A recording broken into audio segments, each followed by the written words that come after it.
এখন কিন্তু ড্রাগন গাছের ফুটিং সিজন শুরু হয়ে গেছে এবং যারা যারা ভাবছেন যে ড্রাগন গাছের লাগানোর কথা এবং তারা ভাবছেন মাটি তৈরি করব কিভাবে, আজ সমস্ত কিছু আলোচনা করব এই ভিডিওর মাধ্যমে। নমস্কার, আমি শুভ্র, আপনারা দেখছেন শুভ্র মল্লিক ইউটিউব চ্যানেল। চলুন শুরু করা যাক।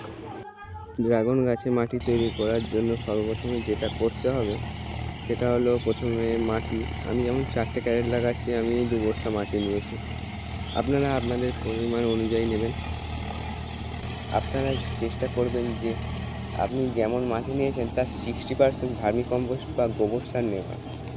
তবে ভার্মি কম্পোস্টটা যেন 1 বছরের পুরনো হয়।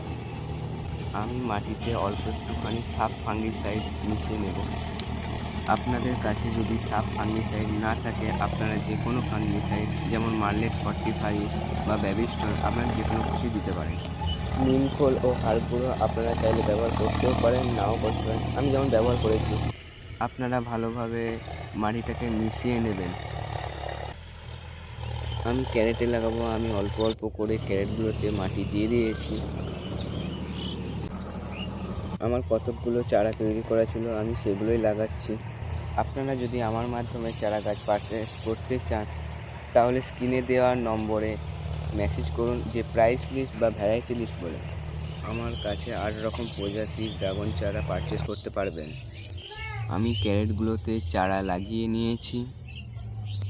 আপনারা যাতে চারা গাছটি লাগাবেন সেই জায়গাটাতে যেমন 2 থেকে 3 ইঞ্চি ফাঁকা রাখে, কারণ পরবর্তী সময়ে আমরা সেটাতে খাবার প্রয়োগ করব।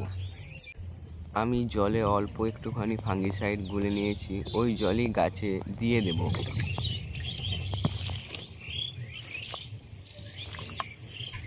আপনারা পরবর্তী যখনই জল দেবেন তখন যেন মিডিয়া 1/3 জল শুকিয়ে যায়। এই চারাগুলো ঠিক 1 মাস আগেই লাগানো, আমার গ্রাফটিং করা। তো আপনারা দেখছেন 1 মাসের মধ্যে গাছের গ্রোথ কেমন হয়েছে। আপনারা চাইলে গ্রাফটিং করতেও পারেন,